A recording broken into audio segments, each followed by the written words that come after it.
That's why letting go is a process, like brushing your teeth or folding your clothes or doing the laundry. And sometimes I think what we think is that if it comes up again, I haven't resolved it yet. That's not true.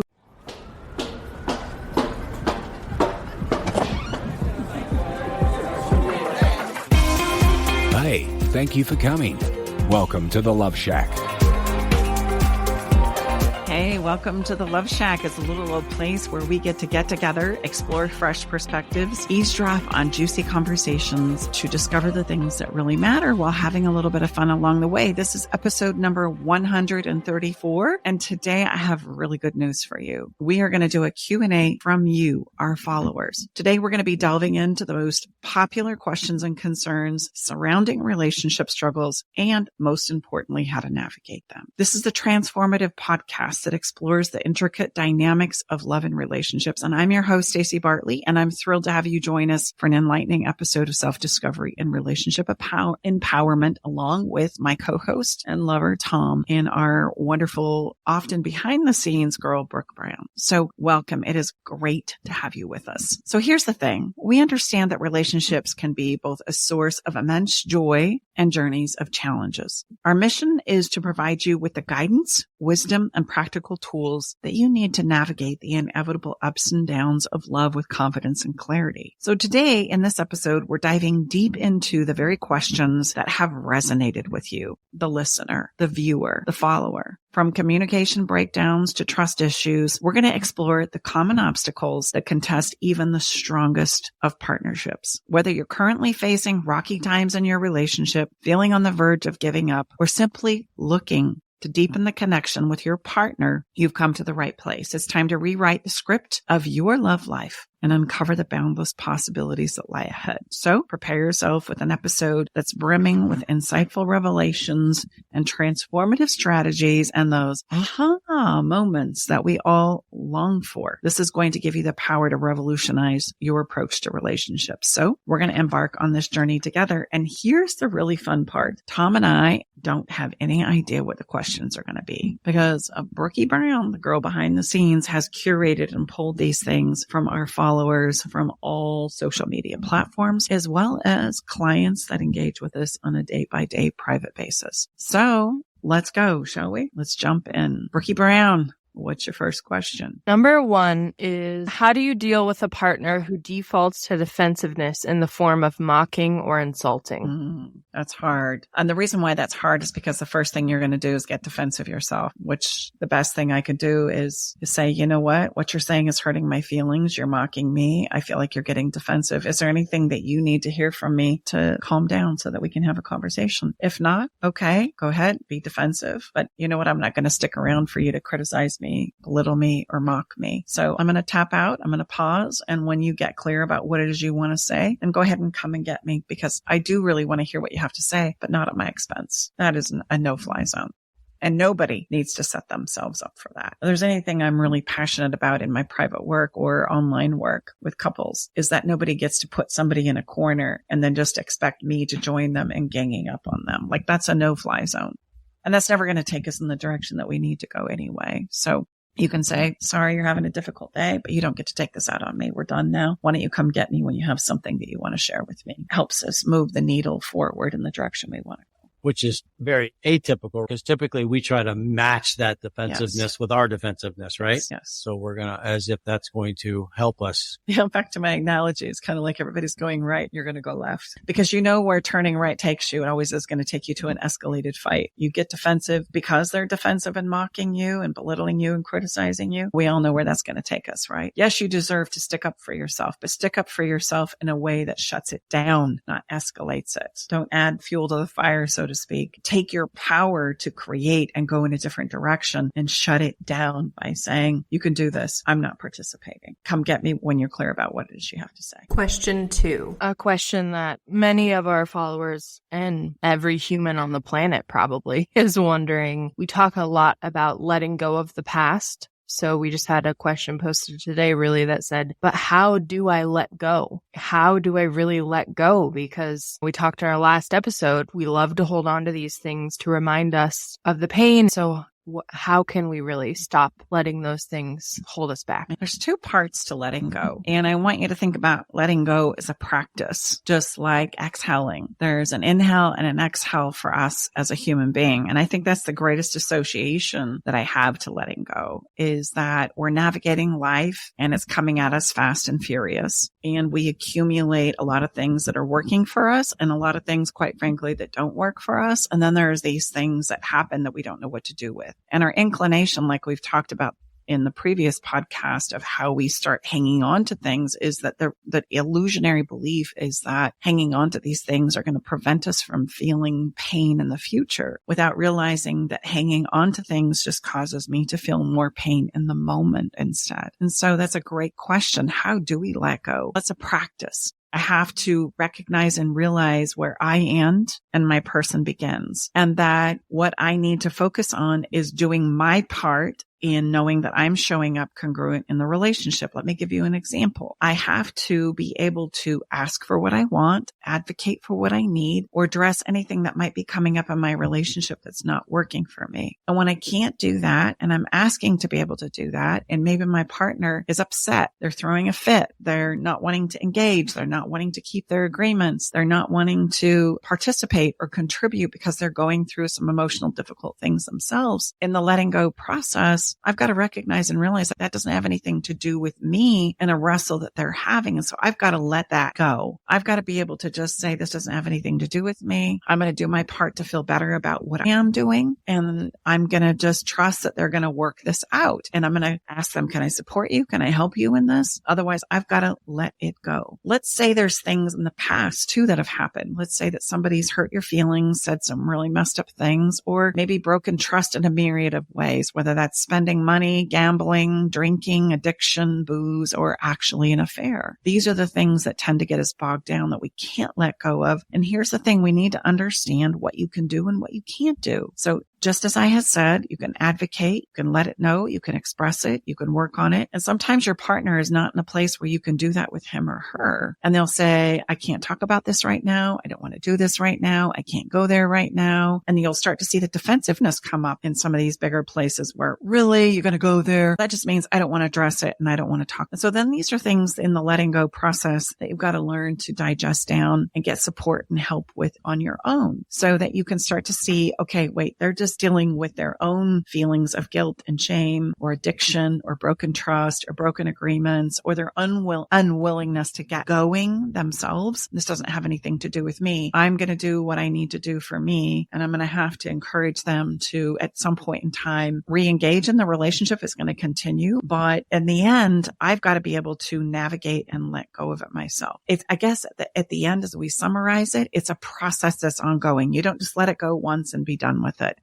These things are going to come up and they're going to be triggered by your environment, by a song, by an event, by some kind of an external trigger. And in those moments, you're going to have to say, I've dealt with that. I've done what I can do with this. I need to let it go. And sometimes for me personally, even when these triggers come up, I have to pull over and just take a minute and breathe or cry, and it could be triggered by a myriad of things. And we all have them as human beings. We all have things that trigger us from our past. And we have to ask ourselves, is this happening now? Or is this something I'm remembering from my past? That's part of letting go. That's why letting go is a process, like brushing your teeth or folding your clothes or doing the laundry. And sometimes I think what we think is that if it comes up again, I haven't resolved it yet. That's not true. You resolved it yesterday, last week, last month, even sometimes in the last hour. And now I need to resolve it again, knowing that I've done all I can do in this moment to let it go. And then I let it go again. What would you say? Because what's coming up for me, and I think this is fair for others, is if we do let it go, then we're giving permission to that egregious behavior or that, that what no, was. You're letting it go because there's nothing more you can do with it. You've done all you can do. But do you find in working with people one-on-one, that's absolutely keeps them from allowing themselves part of the illusion. It's part of not understanding where I end and you begin. Because if there's nothing more you can do with it in this moment and you've done what you can do, then your job is to feel good about who you are, how you're showing up, and how you're navigating through it. That's your job. And so if there's nothing more that you can do with it, then you're going to find yourself at this impasse where there's nothing more I can affect change in doing what I'm doing. So is what you're doing helping you show up better in the relationship, or showing up in a way that you feel good about showing up in? Otherwise, what's going to happen is it's going to turn you into a monster. You're going to start then getting defensive. You're going to start saying and doing things that feel really crappy to you. And that's a great way to just escalate the pain for yourself, really. You're still not amassing any kind of change. And if anything, you're going to spark escalation on the other side with your partner in this co-creation called a relationship. So I've got to do some things that keep me in a good spot, that keep me in a place where I recognize and realize what I can affect change with and what I can't affect change with. And if I can't affect change, if this doesn't belong to me, if I've done what I know I can do, then I need to let go of it and be done. And that's a process. Letting go is something that you do consistently. It's not a one and done. So these triggers can be difficult to deal with. And I want you to be able to identify them as a trigger and to be able to identify also, is this happening now or is this creating a memory from my past? And have I done what I needed to do with the past? Then I just need to let it go.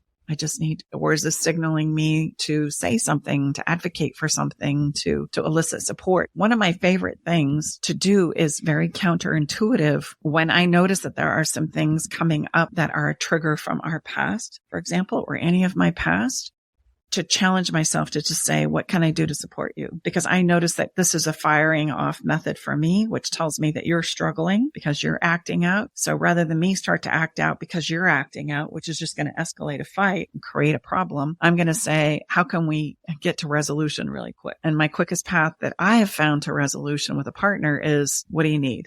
Is there anything that I can do to support you in showing up better? Because the way you're showing up is impacting me, instead of me trying to shut it down by saying, you don't get to say that, you can't go there, what you're doing, you're being a real big dick or a-hole. That's typically how we handle that. So it's a very intuitive thing. The images coming up in my mind right now is like driving and everybody's going right and you choose to go left. It's like that because I see and recognize that you're struggling and you're taking it out on me. So rather than attack that, how can I help you feel better right now so that we don't continue to escalate this? Let me support you in showing up better. If there's something I have in the gas tank to do that, then maybe this can avoid an escalation, because I know the minute I start adding to it and I start getting defensive and I start showing up and escalating, I know where that's going to take us. And that's what I'm trying to avoid by attempting to shut it down. Does that make sense? And that again is part of the letting go process. This is a long-term play here. We need to do a number of rounds, most of us, yes?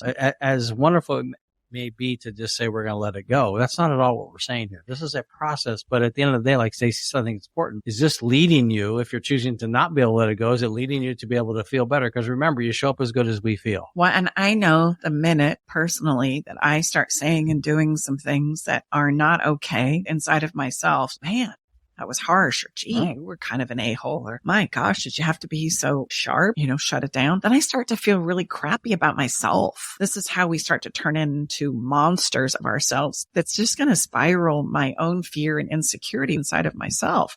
Because now I'm really reeling and I'm really like spinning out of control, and it's on my own volition because I've just allowed myself, because of what you've done, to say and do some things I don't feel good about. Well, it's going to require everyone to grow. You have to raise your game, because what got you into this situation, to be fair, is not going to get you out. That's a classic definition of insanity. So we're going to have to raise our game and be able to turn and face this situation and learn from it and grow from it to be able to let go and become stronger from it. That is possible. And I just need to interject this here. Obsessive thinking about what has happened does nothing but just spike your own internal pain. The minute we start obsessing on something instead of doing something about it or letting it go, those are my two options. I can address it with you. I can say something. I can ask for something that I need. I can ask for assurance, support. I can affirm what I know to be true inside of myself, because maybe I know some things that I did or didn't do and you're trying to convince me otherwise. And I go, it's just not the case. Sorry. I'm going to stand on that, and then I'm going to let it go, because I know that I'm on solid ground there inside of myself. But the minute I start obsessing about trying to figure out something or control something that's outside of my own experience is the minute that I'm going to start spiking my own internal emotional pain. And it's really important for you to know that. So guess what I got to do? I got to let it go, because this is something I can't affect control of or change within. And I've done what I can do as far as affecting change or control within myself. So then I got to practice letting it go. And that might be that day, hour, weekly, monthly process we just talked about, because there's going to be things that are going to spike. Oh, this still isn't resolved. Okay, I got to let it go. I've done what I can do. That's why it's a practice. Number 3, is it too late to save my relationship? We're getting help now, but my partner wants a separation. Saving your relationship is always possible until one of the parties doesn't want to co-create with us anymore. And that's where it's too late. If somebody doesn't want to show up, put in, contribute, participate in a relationship, there's not much that we can do to convince them of it. We can certainly ask for their participation, but it's going to be important for you to recognize again where you're doing your part and they're not willing to co-create with you anymore. There's an illusionary quality to where we think we can do the work for both of us. And no, you can't. You can only do your part and encourage them to show up and do theirs. But when somebody says, I'm done, even though we might be doing all the right things and we might be going through a tremendous amount of change because of the work that we're doing, but they don't want to do it with me, right? That ship has sailed, so to speak. They've run out of emotional gas is what we call it in our body of work, then it's best for us to let go, as hard as that is. The last thing I want to set you up for is you doing all the emotional work to get them to stay. Because if that's the case, you're going to have to do that emotional work for the rest of the experience. And that's going to wear you out and it's not going to go well anyway. It's like trying to carry somebody who doesn't want to be involved in the process. That's not going to go well. It's not going to bode well for you. It's going to break you down, and it's not going to be a place where they're going to be able to do their part or what's required or needed in order to create a better experience for the both of you. Stay with us. We'll be right back.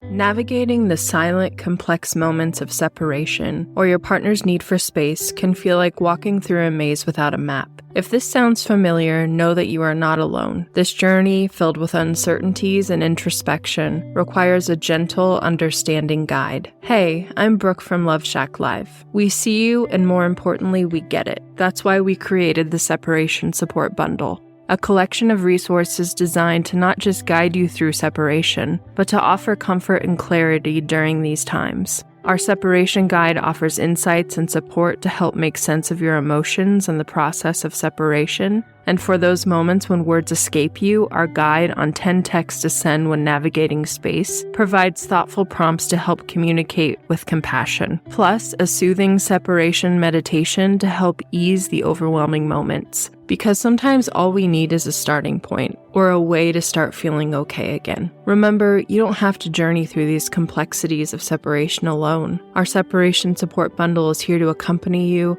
guiding you towards healing, understanding, and most importantly, the renewed sense of self. Visit stacybartley.com/bundle today to access your free separation support bundle. At Love Shack Live, we're all about exploring the real stuff that relationships bring, the good and the challenging. So let's tackle this together, because even in the hardest times, there's hope, growth, and yes, even love to be found.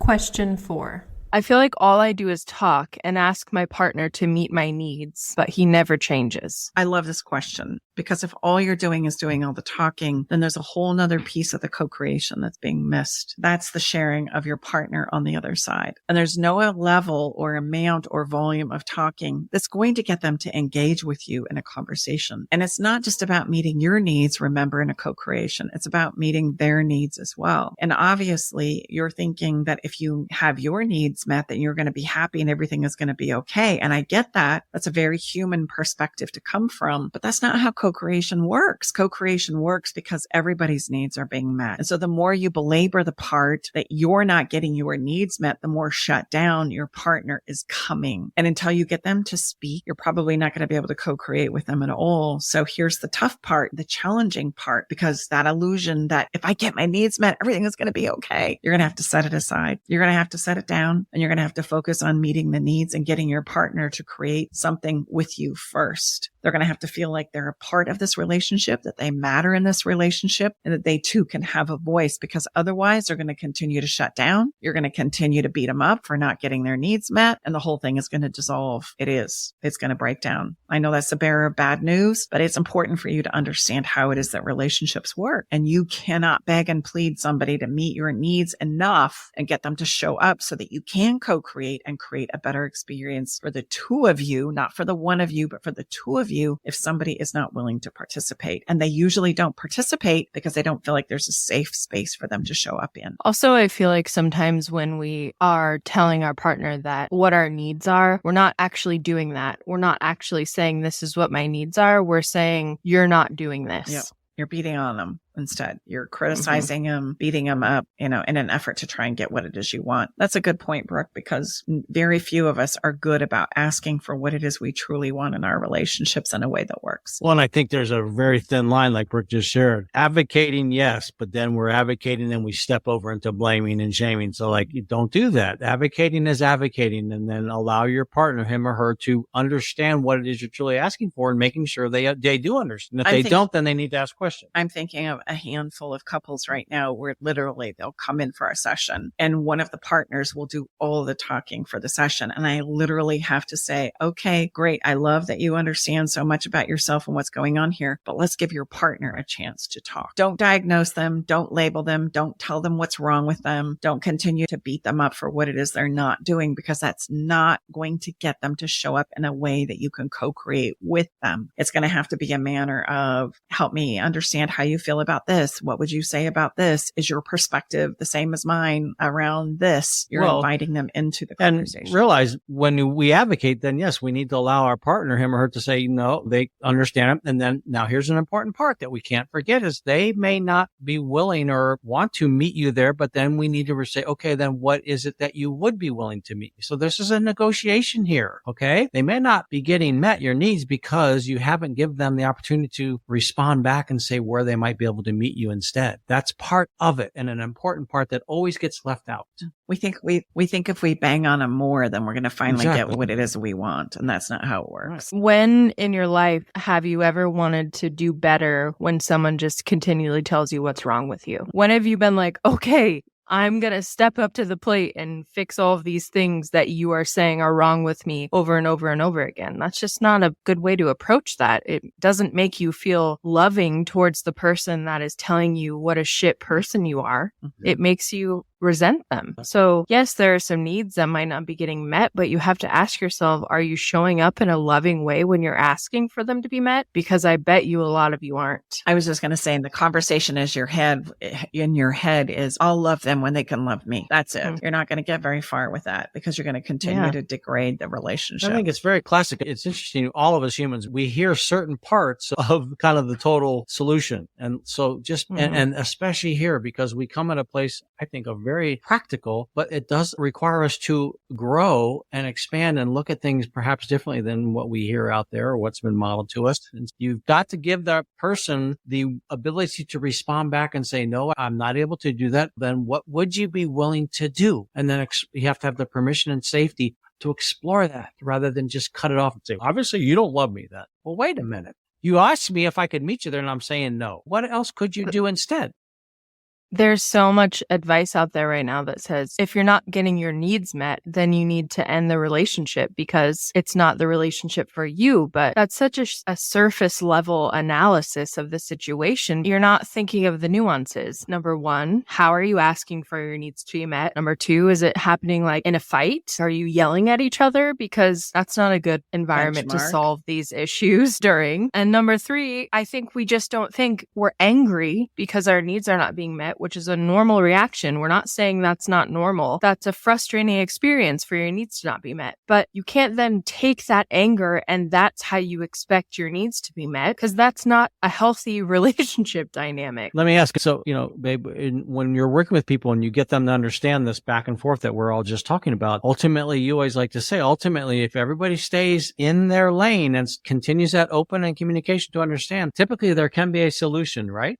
There always is. Okay. There's a solution here. That's important. If we think about it as you're two different people coming at things from two different perspectives and vantage points, and instead of you thinking that one of you is right and wrong, what if you flipped it on its head and said, everybody has a contribution in here, and my job is to understand your contribution, and your job is to understand mine. So now we're pursuing something in our communication that's entirely altogether different than, can you meet my needs or not meet my needs? Here's the truth. You're not going to discover that unless you can understand where everybody's at and what the needs are in the first dang place. What we fight about is you meeting my needs and me meeting yours, instead of understanding more nuanced aspects of those needs and how to get them met, which ironically is going to fall back on your shoulders again anyway, because how they need to be met is something that you need to discover and understand for yourself. And you spending more time with me or loving me or us having more sex, which is what we typically highlight, better communication. Don't say those things that drive me crazy.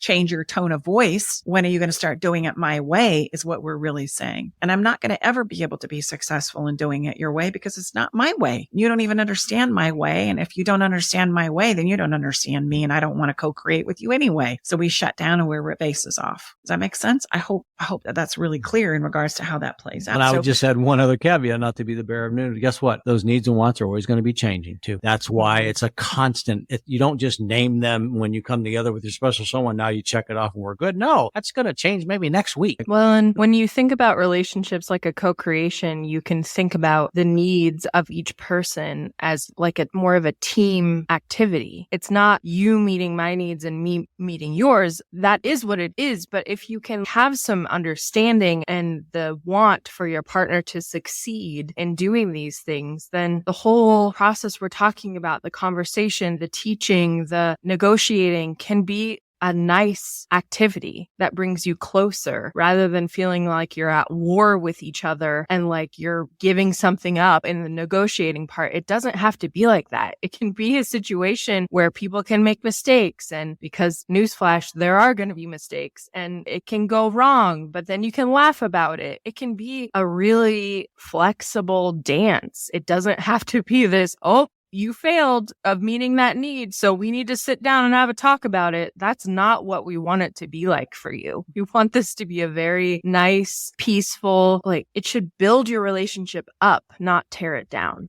And there are really simple places in the process that break this down. The first is, I don't know what I need. I'm just expecting you to know because you love me. That's number one. I don't even know what my own needs are, but I get frustrated when you're not making me feel better. So make me feel better, damn it. Number one. Number two is I have a really difficult time setting my own needs aside for a moment and focusing on what it is you need that's going to be completely different than mine. And I'm not going to relate to it. I'm not going to get it. I'm not going to understand it. So I'm not open in my own defensiveness and in my own pursuit of getting my own needs met to allow you to teach me what it is you need. And so there's that other side of it. I don't want to hear what you have to say. I don't want to hear what you need because damn it, you're not meeting my needs. And so this takes me back to my favorite Leo Buscaglia quote. Most of us are strangers to ourselves, asking other people who are strangers to themselves to love us. And all it turns into is a fight because we don't understand those very simple, not easy, but simple principles of,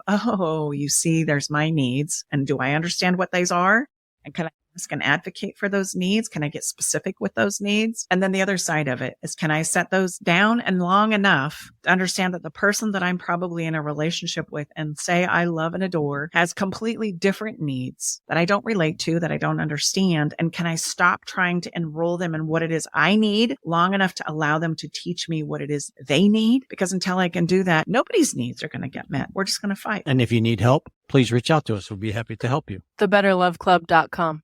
Last question. All right. We'll have another one of these episodes Yeah. too. So if you have questions, you can submit them on any of our social media or email us at love@stacybartley.com. Last question. How can I stop thinking that my partner is trying to hurt me? And an example is by always thinking like, they're doing this because they don't really care about me. How can I get out of that mindset? The first piece is, number one, realize where the emotional push-up is, that you're really dealing with your own fears and insecurities and not necessarily anything that your partner is doing or not doing. Your partner, conversely, is probably not even aware of what it is they're doing that's firing off your emotional anxiety or fears or insecurities in the relationship. And so you being able to take an assessment of yourself and recognize where I end and you begin, maybe it's better for you to meet those insecurities. And how you can do that is by advocating for what it is you think you need as assurance and being bold about it. Hey, you know what? I'd love to hear from you is for you to tell me that you love me or that I'm beautiful. What would really make the world a difference for me right now is if we could spend some time together because I really miss you. Gosh, you know what I'm really struggling with is when you look at this beautiful woman or this handsome person, gosh, I really start to go crazy places inside of myself. I need to work on that. And would you just be willing to reassure me that you find me beautiful and attractive too? Those are things that you want to be able to become aware of and specific with so that you can work with doing those own emotional push-ups with inside of yourself instead of attacking your person for looking at somebody who's handsome or beautiful or not knowing that you need to spend some time with them to feel better or you need some reassurance that they're thinking of you during the day or love you or that you matter to them. Just ask them. That's such a much simpler path to getting what it is you need because otherwise your insecurities are going to criticize them and blame them for something that they truly can't solve for you. They're just going to think they can't get it right, can't do it right.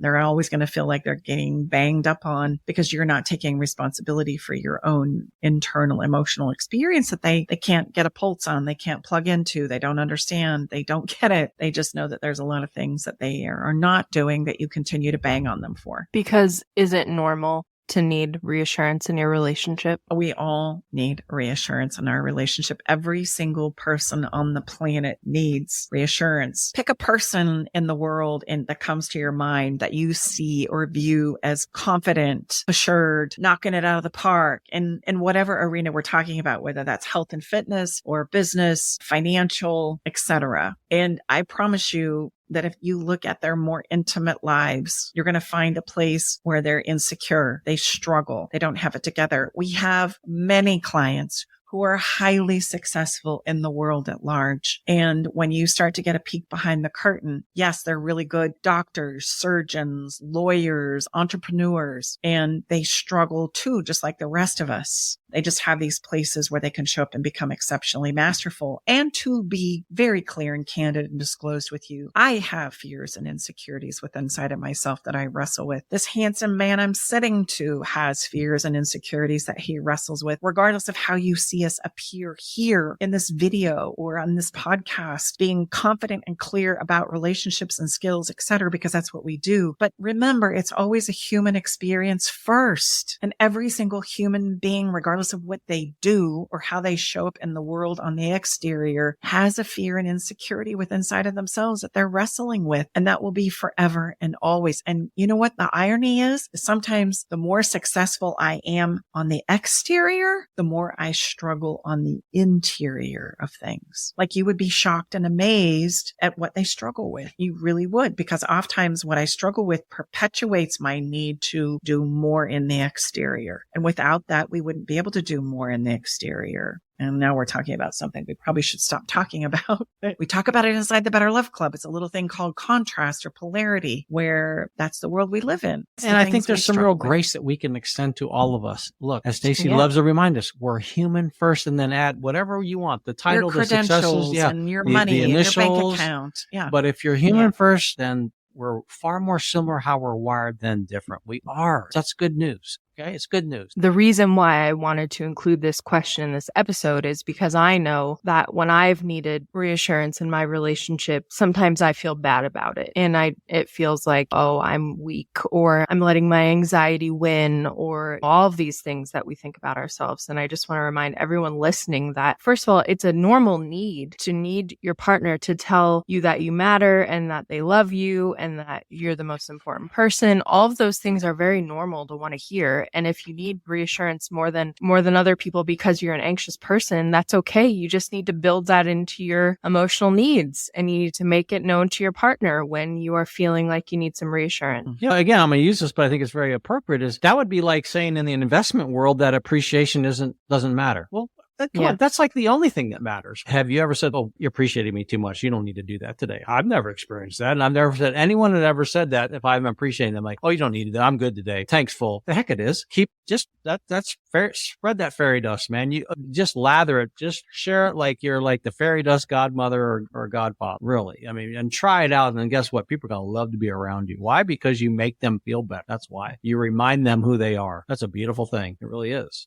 We all need it. Long story short, we all need reassurance because we're all going to have days where we doubt ourselves. Dang right. We feel insecure. We're struggling. Our knees start to buckle a bit, and it's going to happen in your relationship as well, right? There are going to be days where I think, gosh, do you remember why you love me? Or do I remember why I love you? It's going to go both ways. So, and that's the other thing is if your knees are buckling, that's okay. Your partners are probably buckling too. And that's okay. It doesn't mean it's over. It just means today I need some reassurance. And instead of getting the reassurance that we need, we end up fighting instead. And I just want you to see those two directions. And we're going to encourage you to go in the just go ask for what it is you need. Can I just ask for it? Yeah, you sure can. Hey, I just need a hug today. I just need you to reassure me that we're okay and that you love me and that you still want to be here. I just want to be reassured that you want to spend time with me, that I'm still your person. Those are questions that we all feel as a human being, every single one of us, regardless of what our credentials is or how big our bank accounts are. And gosh, here's the thing I want to say as we wrap up this episode. If you're struggling, don't wait, because we wait too long when it comes to being able to understand some of the skills and tools that are necessary and quite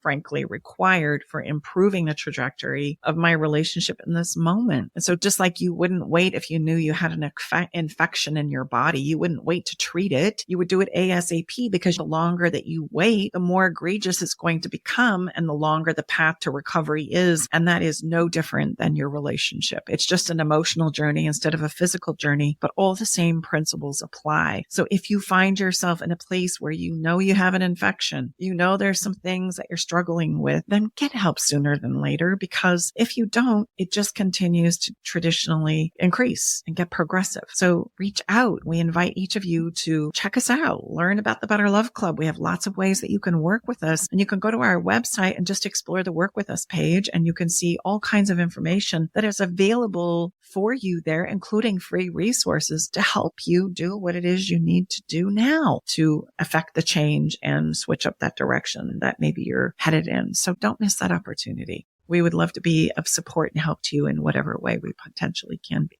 That's what we're here for. That's why we do this podcast.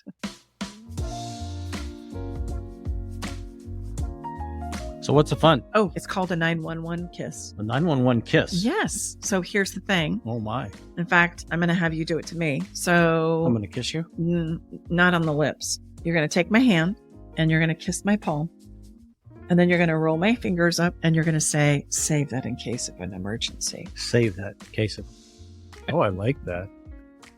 I know it sounds really corny, but even me knowing what was going to be done. Fun. Wow. It just hit me right where it counts. Talk about assurance, right? Could you imagine us having a fight the night before? And as I'm walking out to go to work, or I come home from the evening because we've all had some time to think about it. And all of a sudden you say, let me see your hand. And I open it up and you kiss the palm and you roll it up and say, oh, you just did it again. Save that for in case of emergency. Yeah.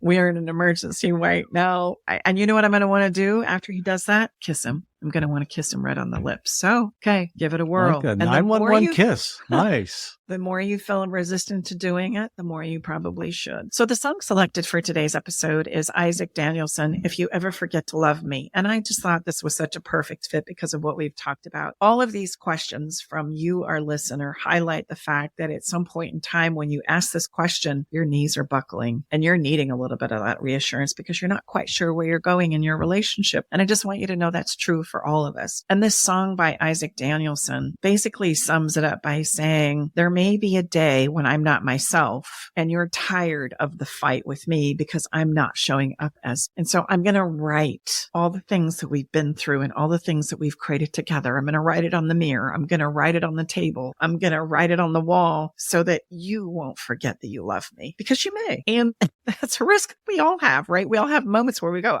I can't believe this. I can't believe you do that, say that, not show up for me here and there, or not do those things. And so it's just a perfect song. And the video is so precious. It is so sweet how they've captured not only the lyrics to the song, but also the video of the song. So if you want to listen to this week's song along with our entire relationship playlist, you can do that by going to our website, or you can search it up on Spotify, Love Shack Live playlist. Take a listen. These songs are included in our episodes simply because we want to give you an emotional experience of what it is we're talking about. So I think that's a wrap for this week's episode. It's been great to be here with you inside of the Love Shack. And if by chance you're in a place where you need help and support, please don't wait. Like we've already said, most couples simply wait too long. And listen, if you have a question that you would like us to respond to, either here on this podcast episode or on our social media feeds, or simply by reaching out to us on our website, please do not hesitate to ask your questions. We are here again to support you in any way that we possibly can. And if by chance you've liked what we've shared with you today, we want to invite you to like, comment, and subscribe for a more transformative relationship experience. We look forward to seeing you again inside the Love Shack. I guess that's a wrap. Bye-bye for now. Bye, everyone.